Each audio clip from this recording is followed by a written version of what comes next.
ದೇವೇಗೌಡರು ಕುಮಾರಸ್ವಾಮಿ ಅವರ ಬಗ್ಗೆ ಮಾತನಾಡಿದ್ರೆ ನಾಲಿಗೆ ಕತ್ತರಿಸ್ತೇವೆ, ಎಚ್ಚರವಾಗಿರಿ.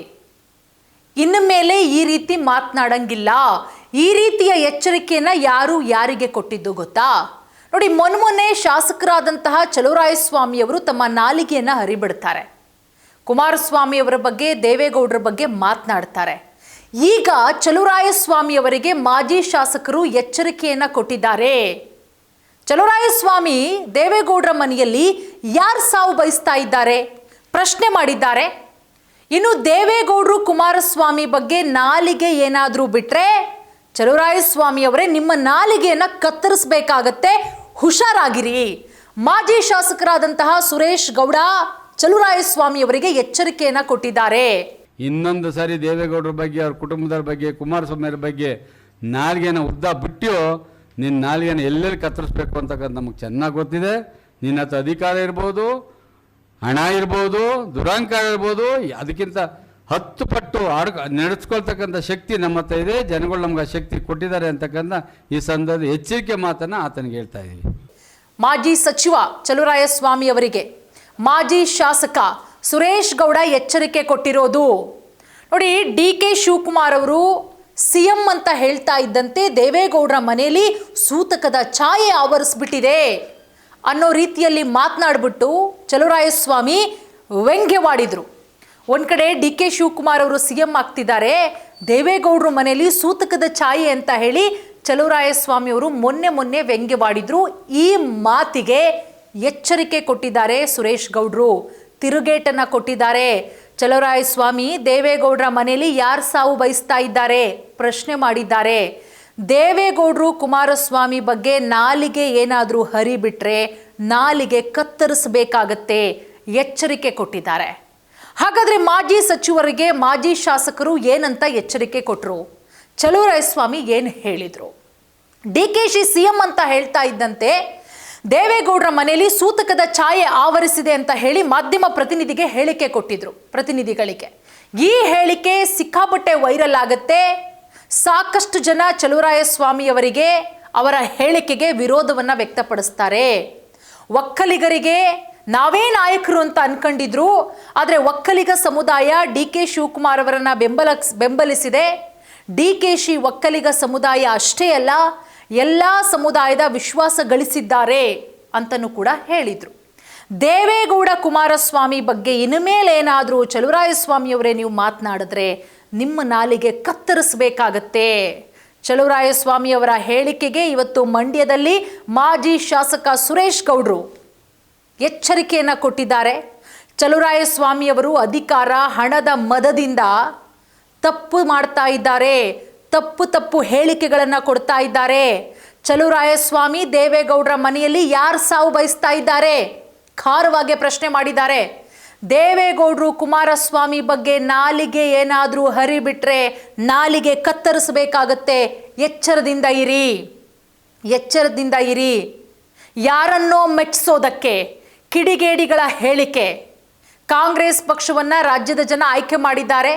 5 ವರ್ಷ ಪೂರ್ಣಗೊಳಿಸಿ ಅಭಿವೃದ್ಧಿ ಮಾಡಿ, ಅದನ್ನು ಬಿಟ್ಟು ಯಾರ್ಯಾರನ್ನೋ ಮೆಚ್ಚಿಸೋದಕ್ಕೆ ನೀವೇನಾದರೂ ನಮ್ಮ ನಾಯಕರ ಬಗ್ಗೆ ಕೇವಲವಾಗಿ ಮಾತನಾಡಿದ್ರೆ ಸರಿ ಇರಲ್ಲ. ಜನ ನಿಮ್ಮನ್ನು ಆಯ್ಕೆ ಮಾಡಿದ್ದಾರೆ, ಸ್ಪಷ್ಟ ಬಹುಮತ ಕೊಟ್ಟಿದ್ದಾರೆ. ಕೆಲಸ ಮಾಡಿ, ಜನರ ಪರವಾಗಿ ಕೆಲಸ ಮಾಡಿ. ನೀವು ಯಾರನ್ನೋ ಮೆಚ್ಚಿಸೋಕೆ ನೀವು ಈ ರೀತಿ ನಮ್ಮ ನಾಯಕರ ಬಗ್ಗೆ ಮಾತಾಡಿದ್ರೆ ಚಲುವರಾಯಸ್ವಾಮಿ ಅವರೇ ಸರಿಗಿರಲ್ಲ. ಯಾರು ಸಾವು ಬಯಸ್ತಾ ಇದ್ದೀರಾ ನೀವು? ದೇವೇಗೌಡರು ಮನೇಲಿ ಸೂತಕದ ಛಾಯೆನಾ? ಯಾಕ್ರಿ ಈ ರೀತಿ ಮಾತಾಡ್ತೀರಾ? DK ಶಿವಕುಮಾರ್ ಅವರು ಮುಖ್ಯಮಂತ್ರಿ ಆದರೆ ದೇವೇಗೌಡರಿಗೆ ಏನ್ರಿ ಸಂಬಂಧ? ಸಾವಿನ ಸಂದರ್ಭದಲ್ಲಿ ಮಾತ್ರ ಕಣ್ರಿ ಸೂತಕದ ಛಾಯೆ ಬರೋದು. ಯಾರು ಸಾವು ಬಯಸ್ತಿದ್ದೀರಿ ಚಲುವರಾಯಸ್ವಾಮಿ ಅವರೇ? ನೀವು ಶಾಸಕರು, ನೀವು ಯಾವ ರೀತಿ ಬುದ್ಧಿ ಹೇಳಬೇಕು? ಒಬ್ಬ ಶಾಸಕನಾಗಿ ನೀವೇ ಈ ರೀತಿ ಹೇಳಿಕೆಗಳನ್ನು ಕೊಡ್ತೀರಾ ಅಂದರೆ ಹೆಂಗ್ರಿ ಸಾಧ್ಯ? ದೇವೇಗೌಡರ ಇತಿಹಾಸ ನಿಮ್ಗೇನಾದರೂ ಗೊತ್ತೇನ್ರಿ? ನೀವು ದೇವೇಗೌಡರ ಪಕ್ಷದಲ್ಲೇ ತಾನೇ ಇದ್ದವರು. ದೇವೇಗೌಡರ ಇತಿಹಾಸ ನಿಮಗೆ ಗೊತ್ತಾ ಚಲುವರಾಯಸ್ವಾಮಿ ಅವರೇ? SM ಕೃಷ್ಣ ಅವರನ್ನ CM ಯಾರು? ಈಗ DKಶಿ ಮುಖ್ಯಮಂತ್ರಿ ಆದರೆ ದೇವೇಗೌಡರಿಗೆ ಹೊಟ್ಟೆ ಉರಿಯುತ್ತಾ? ಸುರೇಶ್ ಗೌಡ್ರು ಪ್ರಶ್ನೆ ಮಾಡಿದ್ದಾರೆ. ಇಷ್ಟೆಲ್ಲ ಪ್ರಶ್ನೆಗಳನ್ನು ಮುಂದಿಟ್ಟಿದ್ದಾರೆ ಚಲುವರಾಯಸ್ವಾಮಿ ಅವರಿಗೆ. BJP ಜೊತೆಗೆ NDA ಸರ್ಕಾರ ಇದೆ, ಕಾಂಗ್ರೆಸ್ ಪಕ್ಷದಿಂದ ಯಾರೇ CM ಆದರೂ ನಾವು ವಿರೋಧನೇ. ವಿರೋಧ ಪಕ್ಷದ ಕೆಲಸ ಏನು? ವಿರೋಧ ಮಾಡೋದೇ. ನೋಡಿ, ಕನ್ನಡ ನಾಡಲ್ಲಿ ಪ್ರಧಾನಿಯಾದಂತಹ ಒಬ್ಬ ಕನ್ನಡಿಗ ಅಂದರೆ ಅದು ದೇವೇಗೌಡರು.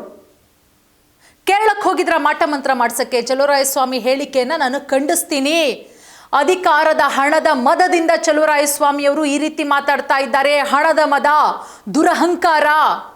ಅಧಿಕಾರ ಯಾವತ್ತೂ ಶಾಶ್ವತ ಅಲ್ಲ ಚಲುವರಾಯಸ್ವಾಮಿಯವರೇ, ನೆನಪಿಟ್ಕೊಳ್ಳಿ. ಚುನಾವಣೆ ಬರುತ್ತೆ, ಜನ ನಿಮಗೆ ತಕ್ಕನಾದಂತಹ ಬುದ್ಧಿ ಕಲಿಸ್ತಾರೆ. ದೇವೇಗೌಡರ ಬಗ್ಗೆ ಮಾತನಾಡಿ ಲೀಡರ್ ಆಗ್ತೀನಿ ಅನ್ನೋ ನೀವೇನಾದರೂ ಭ್ರಮೇಲಿದ್ರೆ ಈಗಲೇ ಅದನ್ನು ತಲೆಯಿಂದ ಕಿತ್ತಾಕ್ಬಿಡಿ. ದೇವೇಗೌಡರು ಕುಮಾರಸ್ವಾಮಿ ಬಗ್ಗೆ ನಾಲಿಗೆ ಏನಾದರೂ ಹರಿಬಿಟ್ರೆ ನಾಲಿಗೆ ಕತ್ತರಿಸಬೇಕಾಗತ್ತೆ ಚಲುವರಾಯಸ್ವಾಮಿಯವರೇ, ಎಚ್ಚರದಿಂದಿರಿ. ನಿನ್ನ ಹತ್ರ ಅಧಿಕಾರ ಇರಬಹುದು ಚಲುವರಾಯಸ್ವಾಮಿ, ಆದರೆ ಜನರ ಶಕ್ತಿ ನಮ್ಮ ಹತ್ರ ಇದೆ. ಇದೆಲ್ಲವನ್ನ ಹೇಳಿರೋದು ಮಾಜಿ ಶಾಸಕರಾದಂತಹ ಸುರೇಶ್ ಗೌಡ್ರು. ದೇವೇಗೌಡರ ಕುಟುಂಬಕ್ಕೆ ಮಾಟ ಮಂತ್ರ, ಚಲುವರಾಯಸ್ವಾಮಿಗೆ ಯಾರ ಮನೇಲಿ ಸಾಯ್ತಾರೆ ಅನ್ನೋ ಮುನ್ಸೂಚನೆ ಗೊತ್ತಾಗುತ್ತೆ. ಅವರು ಮಾಟ ಮಂತ್ರ ಮಾಡಿಸೋದ್ರಲ್ಲಿ ಎತ್ತದ ಕೈ. ದೇವೇಗೌಡರು ಮನೆಗೆ ಏನೋ ಮಾಡಿಸಿದ್ದಾರೆ, ನನಗೂ ಮಾಟ ಮಾಡಿಸಿದ್ದಾರೆ, ಆದರೆ ನಾನು ನಂಬಲ್ಲ. ನೋಡಿ, ನಾನು ಯಾವತ್ತೂ ಕೂಡ ನನ್ನ ಶತ್ರುಗಳಿಗೆ ಕೆಟ್ಟದ್ದು ಬಯಸಲ್ಲ ಅಂತ ಸುರೇಶ್ ಗೌಡ್ರು ಹೇಳಿರೋದು. ಇನ್ನು ಮುಂದೆ ಎಚ್ಚರಿಕೆ ಕೊಡ್ತಾ ಇದ್ದೀವಿ ಚಲುವರಾಯಸ್ವಾಮಿ, ಯಾವುದೇ ಕಾರಣಕ್ಕೂ ನೀವು ದೇವೇಗೌಡರ ಕುಟುಂಬದ ಬಗ್ಗೆ, ಕುಮಾರಸ್ವಾಮಿಯವರ ಬಗ್ಗೆ ಹಗುರವಾಗಿ ಮಾತನಾಡಿದರೆ ನಿಮ್ಮ ನಾಲಿಗೆಯನ್ನು ಕತ್ತರಿಸಬೇಕಾಗತ್ತೆ. ಹುಷಾರಾಗಿರಿ. ಯಾರನ್ನೋ ಮೆಚ್ಚಿಸೋದಕ್ಕೆ ಈ ರೀತಿಯ ಹೇಳಿಕೆಗಳನ್ನು ಕೊಡಬೇಡಿ. ದೇವೇಗೌಡರ ಇತಿಹಾಸ ನಿಮಗೆ ಗೊತ್ತಾ? ಅದೇ ಪಕ್ಷದಲ್ಲಿ ಇದ್ದು ಹೋದಂಥವರು ನೀವು. ಬಹಳ ಹುಷಾರಾಗಿರಿ, ಯಾರನ್ನೋ ಮೆಚ್ಚಿಸುವಂಥ ಕೆಲಸ ಮಾಡಬೇಡಿ ಅಂತ ಹೇಳಿ ಮಾಜಿ ಶಾಸಕರಾದಂತಹ ಸುರೇಶ್ ಗೌಡ್ರು ಚಲುವರಾಯಸ್ವಾಮಿಯವರಿಗೆ ಎಚ್ಚರಿಕೆಯನ್ನು ಕೊಟ್ಟಿದ್ದಾರೆ. ಹಣದ, ಅಧಿಕಾರದ ಮದದಿಂದ ಈ ರೀತಿ ಮಾತನಾಡೋದನ್ನು ಬಿಟ್ಟುಬಿಡಿ. ಇವತ್ತು ಅಧಿಕಾರ ಇರುತ್ತೆ, ನಾಳೆ ಹೋಗುತ್ತೆ. ಅಧಿಕಾರ ಯಾವತ್ತೂ ಕೂಡ ಶಾಶ್ವತ ಅಲ್ಲ. ಮೊನ್ನೆ ಕೊಟ್ಟಂಥ ಹೇಳಿಕೆಗೆ ಕೌಂಟರ್ ಕೊಟ್ಟಿದ್ದಾರೆ ಸುರೇಶ್ ಗೌಡ್ರು. ಸುರೇಶ್ ಗೌಡ್ರ ಹೇಳಿಕೆಗೆ ಚಲುವರಾಯಸ್ವಾಮಿಯವರು ರೀಕೌಂಟರ್ ಕೊಡ್ತಾರಾ? ಈ ವಿಚಾರವನ್ನು ಇಲ್ಲಿಗೆ ಸ್ಟಾಪ್ ಮಾಡ್ತಾರಾ? ಕಾದು ನೋಡೋಣ. ನಿಮ್ಮ ಅನಿಸಿಕೆ, ಅಭಿಪ್ರಾಯಗಳನ್ನು ನೀವು ಕೂಡ ಕಮೆಂಟ್ ಮಾಡಿ. ಚಲುವರಾಯಸ್ವಾಮಿಯವರು ಹೇಳಿದ ಹೇಳಿಕೆ ಸರಿನಾ ತಪ್ಪ? ದೇವೇಗೌಡರ ಬಗ್ಗೆ, ಕುಮಾರಸ್ವಾಮಿಯವರ ಬಗ್ಗೆ ಅಷ್ಟು ಹಗುರವಾಗಿ ಮಾತನಾಡಬಹುದಾ? ಈ ಚಲುವರಾಯಸ್ವಾಮಿಯವರ ಹೇಳಿಕೆಗೆ ಸುರೇಶ್ ಗೌಡ್ರು ಕೊಟ್ಟಂತಹ ಕೌಂಟರ್ ಅಟ್ಯಾಕ್ ಯಾವ ರೀತಿ ಇತ್ತು? ನೀವು ಕೂಡ ಕಮೆಂಟ್ ಮಾಡಬಹುದು.